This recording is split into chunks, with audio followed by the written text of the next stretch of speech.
Hey, this is Gene Bleeker, and welcome to Geneius Thoughts. I'm here with my real estate celebrity, because we're talking real estate, Stacey Havener. Stacey, thanks for being on the show. Hi, thank you. Oh, you had a long drive to get up here, and I'm glad that you were able to do so. Thank you. How was the roads? It was actually good today. Yeah, I come down from the mountains, and it's a beautiful drive. But I had no traffic on I-5 today, which is pretty lovely.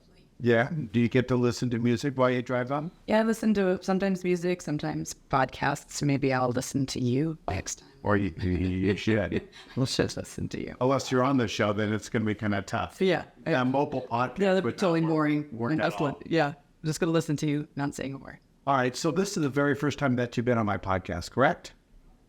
Yes. Okay. So tell us a little bit about yourself and tell us a little bit about your business. Okay. Let's see. Where's a good place to start?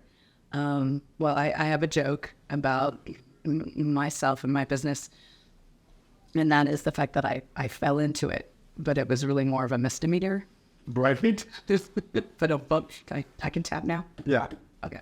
You're allowed to. Yeah, for certain special effects. And so that's the first broker I met. I was actually out helping my brother find a property. Wait. Start all over there with this one. So you got into this business because of what? A traffic ticket. Really? Yes. More details, please. I know. What? Yeah. Have a traffic ticket, skating. I had, rolling stops. Okay. Mm-hmm. And I didn't want to pay them. So I took community service. Nothing wrong with that. Why not? I mean, what's to pay stupid rolling stop ticket? Right. So anyway, and then I didn't want to live in the city anymore because I grew up super rural and on a horse farm. And so I was like, I'm looking around for a place, and we found this area, and my brother dug it too. What's your brother's name? Rand. Okay. Yeah. R-A-N-D? R-A-N-D. Okay. Not short for anything, not Randy, not Randolph, no, just Rand. Okay. Yeah, like the math guy. And then that's probably too old of a reference. But so I was looking for him. And when I met one of the brokers up there in the mountains that had some of the properties, and I was asking about a particular one, we got to chatting. And I was joking about how I had to find a way to, get some community service done. And he says, oh, well, I'm the volunteer as the chief of Connors. And I go, great, do you want some help? And he's like, I need tons of help. So long story short, after I did all the filing and everything for the local chamber, he's like, do you want to chop? And I'm like, well, okay, I'll do that. So basically I became I was an assistant, but I became like a TC. Okay. Before TCs existed. And I learned a lot doing it that way. Okay, some people don't know what a TC is, so you're going to have to share that with us. Okay. Yeah, we do have a lot of acronyms and abbreviations in our business, don't we? Very confusing. A transaction coordinator. Gotcha. Yeah.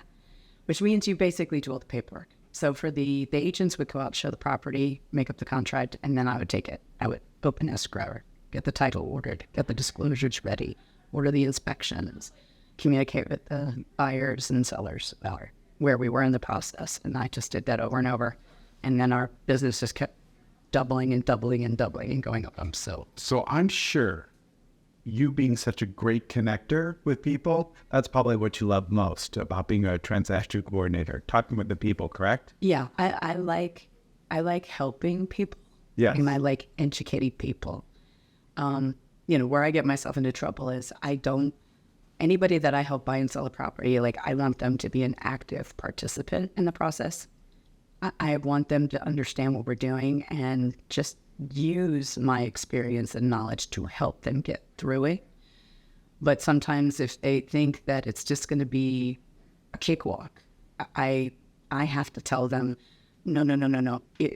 I always use the birthing analogy, which I know is not great for guys, so I'm sorry, but going through a real estate transaction, I've always used the analogy. It's like giving birth. It's amazing when you're done. You're so proud of yourself. You're so overjoyed with the end result. But it's not without pain. It's a lot of hard work and pain that go into it. It's an emotional roller coaster. So if you just kind of go into it realizing that it's going to be like that, it's going to be a lot easier. And at least you can remove shock Right. and some level of stress. I have never heard that analogy before. No. And I'm serious, but I really like the concept that, yeah, there's pain, but there's such a happy ending. Right. Right? Yeah, it's true. I mean, obviously, we always hear the sayings about how it's one of the most stressful things that people go through. And as an agent, you're now going through that stress every day of your life. Every single day, you're helping somebody do this, so you are with them in that part of their life. So that part I really like. But, it does, like I said, doesn't come without stress. Okay, so the key word that I'm hearing right now from you is you love to educate people, right? That's your whole thing. Yeah, I love it when I can explain to them everything that's going on. And like I said, give the examples from my experience so they have a better understanding of what they're going through. Gotcha. So usually when I do this show, I always ask, was high school was that your plan when you graduated high school? No, it was a big old no for me. A big no. He said no. No, I wanted to be an actress. Really? Yeah. I loved theater and I wanted to do shows and then actually the last commercial I did, I was 6 months pregnant with my son, and then after my son I just dropped it and that's how I fell into sort of this thing. But no, I wanted to be a rock star, actress, something fancy like that. Okay. So you came from a rural family. So where did that ever fall in a picture from a rural family saying, okay, I want to be a movie star? No, it didn't fit. Yeah, Mike grew up around horses and animals on acreage, and I just got the acting bug. And so my mother, being so wonderful and supportive, took me to dancing and acting lessons because I expressed interest at 3 or 4 years old. And so she just started taking me. Are you a good dancer? I used to be. I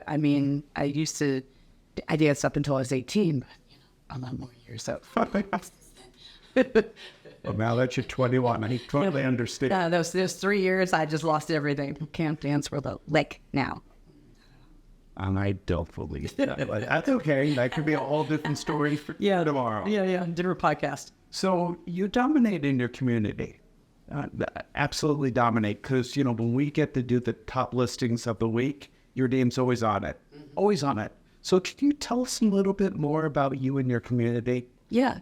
I mean, I think part of the reason also, even with the joke of falling into it, the area. I like the area. To me, the mountains, the fresh air, the outside, all of that is really appealing. And so I always say that the area sells itself. I'm really just matchmaking. So some people might not have listened to this show before, and shame on you if you haven't. But I know it happens sometimes.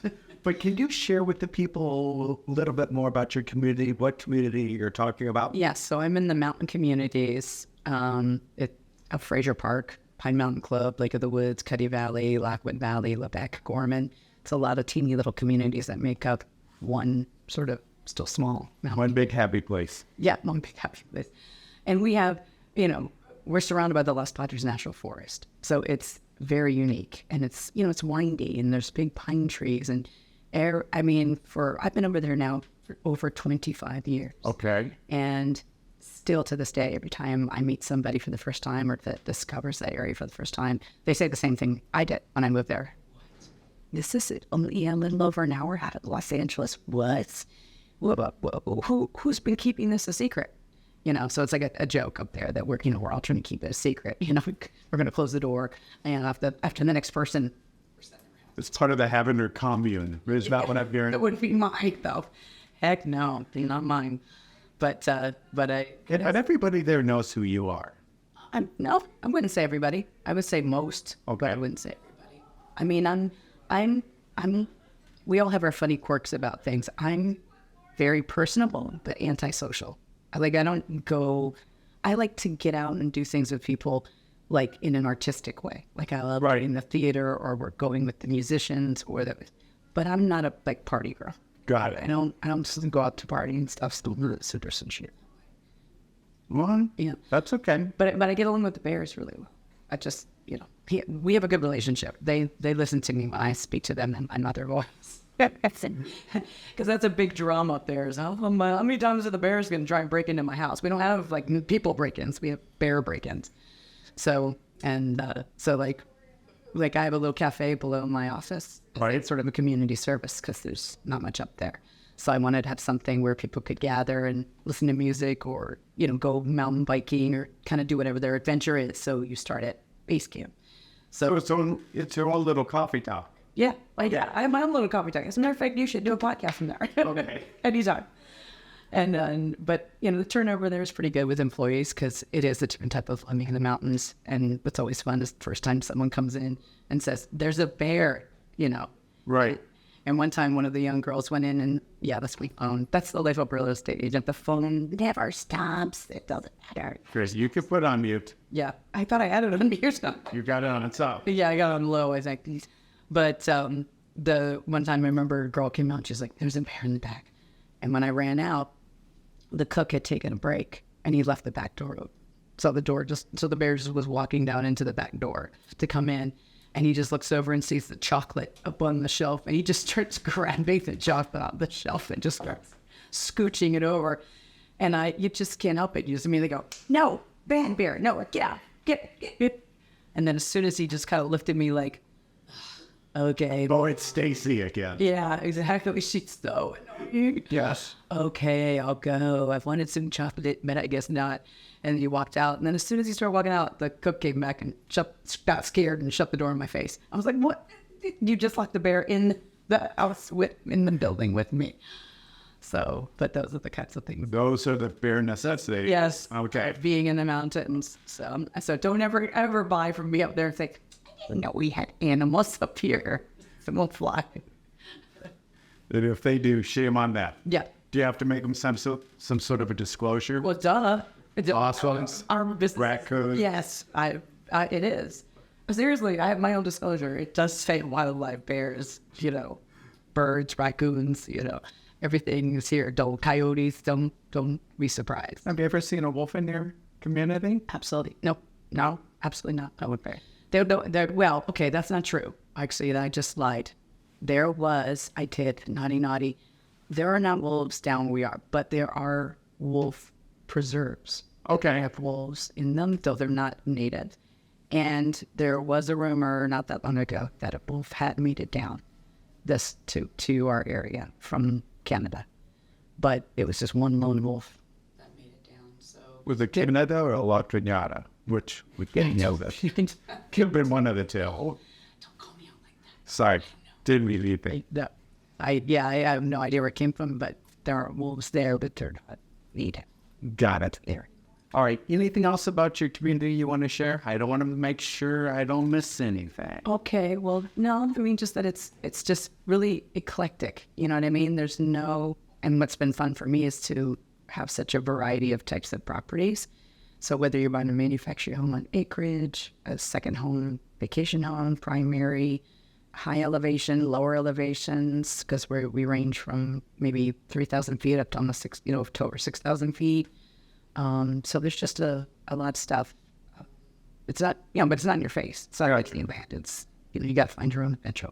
It's your own adventure park. I got it.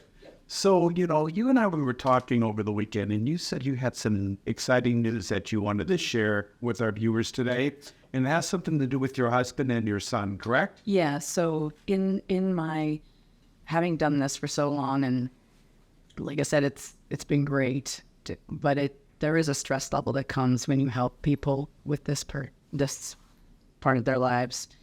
And my son, who right out of college, he got hired with a multi-housing business down in El Segundo, and he just worked really, really hard. I mean, I basically told him, look, you got paid for graduate school because he learned so much for the 4 years that he worked at this company.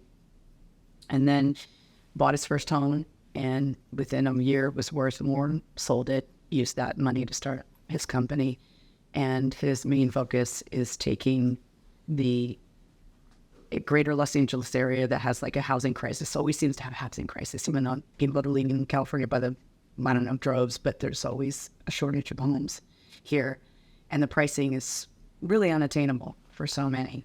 So in a nutshell, he's starting up a company where the main purpose will be to take dilapidated properties in Los Angeles or the greater Los Angeles area and renovate them to where they're basically new, going down to the studs and getting them up to almost new construction, not fully, but the next best thing, but selling it at a slightly under market value so that it is more attainable for a larger group of people. And I would be their director of sales.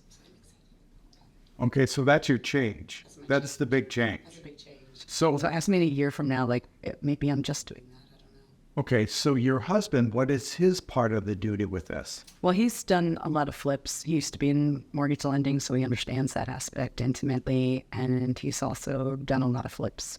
And so that's kind of been his side hustle while I was doing real estate sales. And so he basically co-founded this with my son. And he's basically his consultant. He works with him on the acquisitions. He works with him with the contractors. And he interfaces with all the different aspects of it. Myself, if we're talking about, the listing, the value, and we all kind of just pile them together and kind of pinpoint the best place to do it and, what our end result's going to be. Gotcha. And my brother's, and my mom's an architectural draftsman and my brother's an engineer. So they get in on the action too. So we just kind of family affair. It is one big family affair. It is. All right, so some of our viewers might not know what a flip is. Can you go into a little bit more detail about how that is? Sure. So I'm going to say there can be a lot of homes. In my area in the mountains, it's more dated because that community is the vacation part of the community, what's called High Mountain Club, and a lot of people go to vacation and go for holidays. That was started in the 70s by a company. And that's just a little square cut out of the Los Padres National Forest. Well, over time, people want to come up and enjoy their weekend home. They don't want to come up and just work in it. So a lot of those homes look the same. They're like little time capsules from 1972, So for now, there's some aspects of that the current buyers like because everything will just new again. But then there's other things that are just too dated.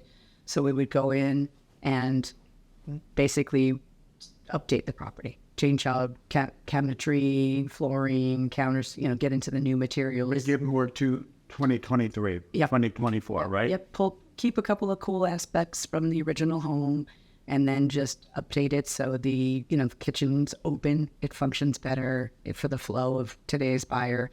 And then it also has some of the nice updates and conveniences they want. Right. Yeah. And then sell it to them.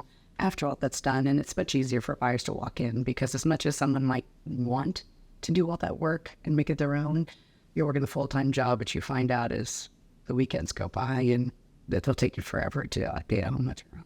I think the three of you really kind of hit the nail on the head. I think you guys are going to be absolutely successful in this venture, I appreciate that. And I'd be so excited. I mean, I can't imagine why it wouldn't be a success. Yeah, right? I mean, because it builds... Making housing affordable, Yeah. right? Yeah, it's a win-win, right? And I love win-wins. You know what I mean? I really don't think that I don't have that adversarial, like, if I'm going to come out on top, then yeah, I've got to put you down. It's like, no, I want something that makes... I love trying to find the match where I go, now you're happy in a home you love. Where you're climbing the ladder of success together. Yes. Right. Yes. Inclusive of the person buying the Right. product. Exactly. So the company can do well and win. People can get inspired and excited about the company because it's also contributing to the betterment of the community. So the community lifts the company and the company lifts the community. That would be perfect. I mean, you said it. I mean, right to the teeth, and that makes all the sense in the world to me. And that's what gets you emotionally excited and happy about doing it. So I think this exciting news is exactly that. It's stupendous, absolutely stupendous, and I'm happy for that. Yeah. I want to end this show thinking about gratitude. I mean, Thanksgiving's coming around the corner. Then every day I wake up and I say, what are the three things that I'm thankful for? Every day. So I want to talk to you about gratitude because I think it's important because I think you owe a lot to a lot of people. Mm-hmm. I think you're very grateful and you don't mind stepping outside the box to show your gratitude. But I want to ask you these three questions. Okay. I never would have made it where I am today without. Okay. Tough question. It is. You wouldn't be the very first person I asked this question to. Of course not. But I like the question a lot. No, it's a good question, and it makes you think. And of course, there's a plethora of things that jump in your head. My head just went from the joke of I wouldn't be here where I am today without the judicial system because I got to take it, and that's when I fell into this business. To my parents. Okay. I come from a divorced family, but my mom was like so capable of anything and everything. So if I watched her, I felt like I could do anything, because not only did she support me into what I was interested in, but she also allowed me to do anything and everything. I was never told I couldn't do something. So whether it was some chores on the farm or something in school, it didn't matter. So I had, so I always had that, and I watched her be so capable. And if I needed to learn how to do something, I could just watch her. And then my father, even though he wasn't actively in our daily lives, he made it seem like I had such integrity, and he was so positive, and how he treated me as a human being, even as a child, that I wouldn't have the confidence. Right. This confidence that I have had from, which I'm sure annoyed like the crap out of my siblings, but because I was just like, I can do anything, and my sister would be like, yeah, sit down, sport. But it's that kind of confidence that is super, super important as a child, because then you take that into your adulthood. It doesn't mean you don't make mistakes. Right. It just means that you have that. You're willing to take those risks sometimes that you need to in life, and you're not acting in fear. Gotcha. All right. I owe a great debt to. My husband. Okay. Yeah, he's just he's just, I always tease him that he's just a walking dichotomy. He's just got such a broad set of qualities. He's on one level, he is just so smart, and I can talk to him about anything. He's deep, he's philosophical, he's like really inspiring, but he challenges me. He doesn't always think like me. So he's always put me in a space of like getting out of my comfort zone, and not just being with people that I jive with, like my family, where we think very similarly and we approach things very similarly. He's really expanded my horizon. You're thinking, right? Thinking on, the world, and that's a huge life lesson. Tell someone in your life that does that. I mean, when you and we were talking about him, you always gave him the compliment that he's a great listener. He is. Right? Yeah, way better than me. I'm like, and he's a great listener, and that's a big lesson he taught me, is sometimes just shut your mouth, you know what I mean? Which is a good one, because when you're like me and you're like chatting and talking and acting and being fun, you can get on a roll. See, I don't look at you as chatty. I look at you as a great communicator. Thank you. I mean, you talk about your transaction coordinator days to how impactful it was. It moves me in this business. Right? My family goes, stop, I understand, stop explaining, I get it. But in this business, when you're dealing with such a broad type of person, the fact that I explain things 2 and 3 times, my customers thank me. My family says stop. My customers say thank you. Now I really understand. So it has behooved me in this business. Got it. All right. So here's my last one. Okay. My greatest teacher was. So that's Take a deep breath. Yeah. Right? My greatest teacher.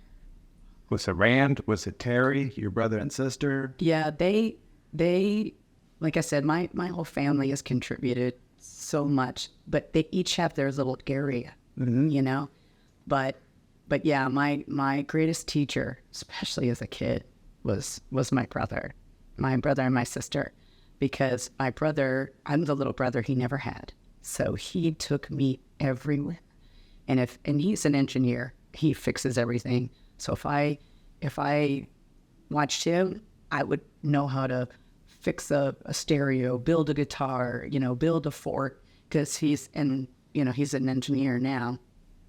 And I could just learn anything from him. I would know. I could have done anything that I could have said as a kid. Oh, I want to be a mechanic. I could have watched him learn. I want to be this. I could have watched him learn.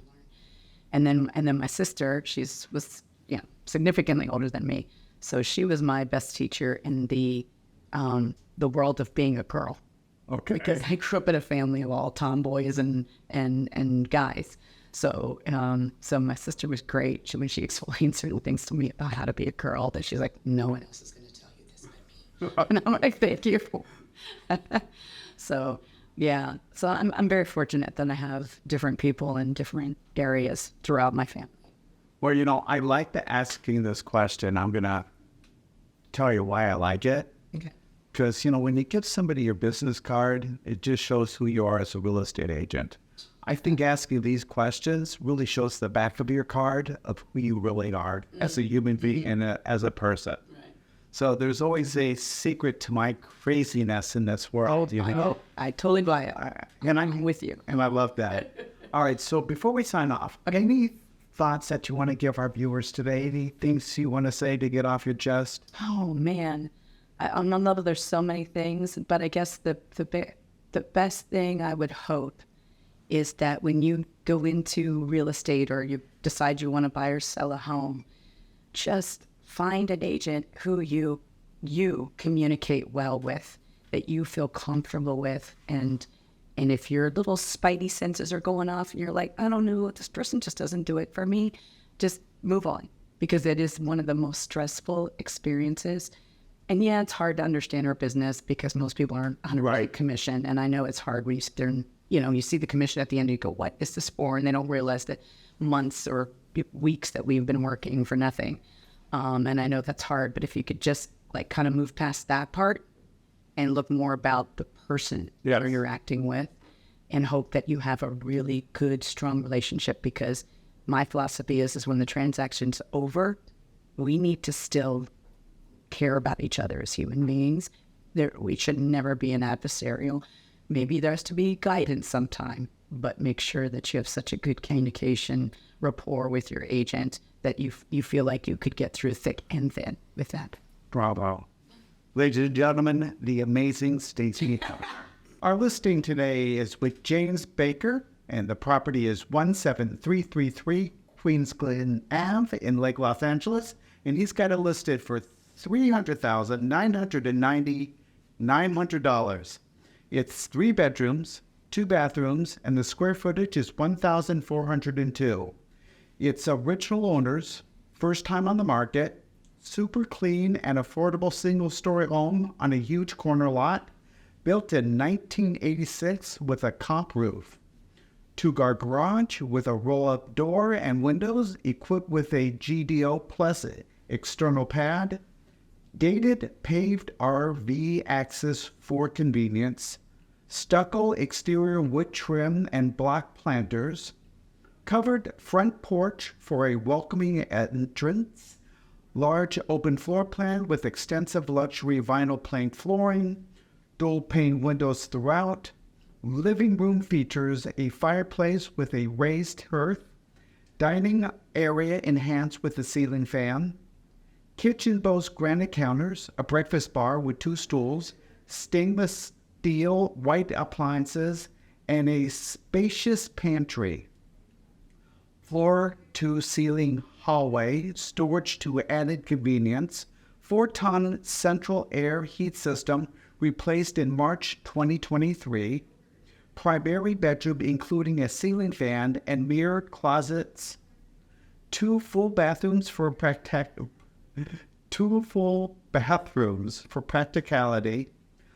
laundry room in a handyman's garage complete with built-in cabinets and workbench, rear patio covered for outdoor speakers, make the backyard ideal for gatherings, deep backyard with views and buttes, fully fenced and cross-fenced, nearly 28,000 square feet with mature pine trees. Horses are welcome, and once again, this listing is with the incredible James Baker. Our next listing is with Charla Gonzalez. The address 5200 Antarp Space, Unit 191 in Palmdale, and she's got it listed at $275,800. It's 3 bedrooms, 2 bath, and the square footage is 1,782. It's a beautiful manufactured home with stunning mountain views, located in desirable Boulders 2 Mobile Home Park in West Palmdale. Well-maintained exterior with a clean, modern appearance with gorgeous AV views.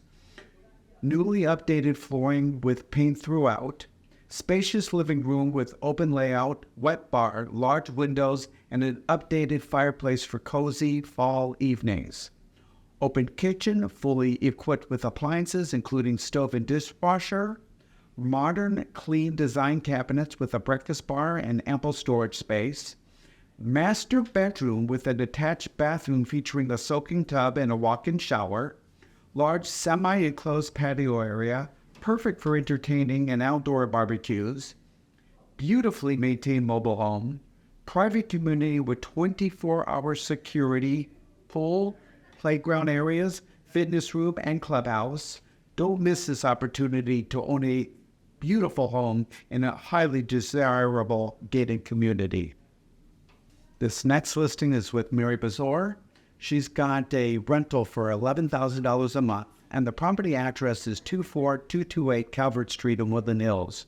It's 3 bedrooms, 2 bathrooms, and 2,776 square feet. And here's what she says. Step into this exquisite world of mid-century modern living in this fully furnished Woodlands West homes, originally emphasized by renowned architect Charles Dubois. Nestled in the highly acclaimed El Camino School District, seamlessly blends timeless charm with contemporary sophistication. 3 generously sized bedrooms with a spacious bonus room adjacent to the dining area offers endless possibilities, whether it's a theater room, game room, guest quarters, or 4th bedroom. It has 2 wonderfully designed bathrooms to add the home's appeal. It has a gourmet kitchen with a white shaker cabinets, luxurious quartz countertops, and the top-of-the-line stainless steel appliances, including a 5-burner cooktop with a pop filler and a sleek bent hood. The expansive layout makes it an entertainer's dream, highlighted by the iconic double-sided vertical brick fireplace.